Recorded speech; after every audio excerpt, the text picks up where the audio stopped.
ఇక రాష్ట్ర వ్యాప్తంగా ఆరోగ్య మిత్రుల సమ్మె మూడో రోజు కూడా కొనసాగుతుంది. అయితే ఈ రోజు ఆరోగ్య మిత్రులు వైద్య ఆరోగ్య శాఖ మంత్రితో భేటీ కానున్నట్లు తెలుస్తోంది. ప్రభుత్వం నుంచి తమ సమస్యల పరిష్కారానికి స్పష్టమైన హామీ వస్తేనే సమ్మె విరమిస్తామంటున్నారు. వేతనాలు పెంచాలని, క్యాడర్ మార్చాలని ఆరోగ్య మిత్రులు డిమాండ్ చేస్తున్నారు. గతంలోనే సమ్మెకు వెళ్లాలని నిర్ణయించిన వరదల కారణంగా ఇన్నాళ్లు వాయిదా వేసుకున్నారు. తమ విజ్ఞప్తిపై రాష్ట్ర ప్రభుత్వం నుంచి ఎలాంటి స్పందన రాకపోవడంతో సమ్మెకు దిగారు. ఆరోగ్య మిత్ర కార్యకర్తల సమ్మెతో ఆసుపత్రుల్లో ఆరోగ్యశ్రీ సేవలకు తీవ్ర అంతరాయం ఏర్పడింది.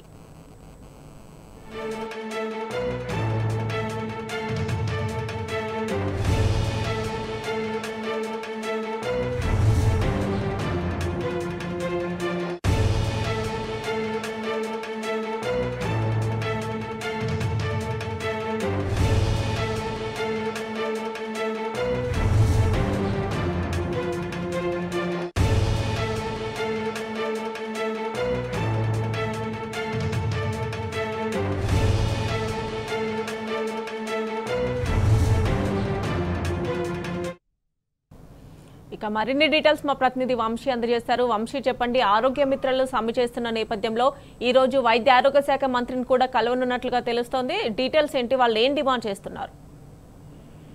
3 రోజుల క్రితం ప్రారంభించినటువంటి సమ్మె ఎవరైతే ఆరోగ్య మిత్రులు ఉంటారో తమ సమస్యలను పరిష్కరించాలని డిమాండ్ చేస్తూ వారు ఆందోళన కార్యక్రమానికి శ్రీకారం చుట్టడం జరిగింది. కరెక్ట్గా 44 రోజుల క్రితం అటు వారు సమ్మెకు నోటీస్ ఇచ్చినటువంటి పరిస్థితి కూడా మనకు తెలిసిందే. ఈ సందర్భంగా ఈ 44 రోజుల పాటు కూడా ప్రభుత్వం స్పందించకపోవడంతో వారు నిర్వధిక సమ్మెలోకి దిగినటువంటి పరిస్థితి కూడా మనం చూస్తా ఉన్నాము. 2 రోజుల క్రితం బంజారాహిల్స్ లోని ఆరోగ్య ట్రస్ట్ వద్ద నిర్వహించినటువంటి భారీ ఆందోళన కార్యక్రమం కావచ్చు, ముట్టడి కార్యక్రమం కూడా మనం చూస్తా ఉన్నాము. ఈ సందర్భంగా అటు ముట్టడి కార్యక్రమం చూసినటువంటి ప్రభుత్వం దిగివచ్చి అటు ఆరోగ్య మిత్రులతో చర్చలకు సిద్ధమైనటువంటి పరిస్థితి కూడా మనం చూస్తా ఉన్నాము. కాసేపట్లో మినిస్టర్ క్వార్టర్స్ లోని వైద్య ఆరోగ్య శాఖ మంత్రితో భేటీ కానున్నారు. దీనికి సంబంధించి ఇప్పటికీ ఆరోగ్య మిత్రులు అక్కడికి చేరుకున్నటువంటి పరిస్థితి కూడా మనం చూస్తాం. ప్రధానంగా వారి డిమాండ్ చూస్తే మాత్రం క్యాడర్ ని మార్పు చేయాలి, దాంతో పాటుగా తమకు శాలరీస్ పెంచాలి, సరైన సమయానికి జీతాలు ఇవ్వాలని కూడా వారు డిమాండ్ చేస్తా ఉన్నారు. ఈ సందర్భంగా వారు ఆందోళన కార్యక్రమాలకు శ్రీకారం చేసినటువంటి పరిస్థితి కూడా మనకు కనిపిస్తా ఉంది. ప్రభుత్వం నుంచి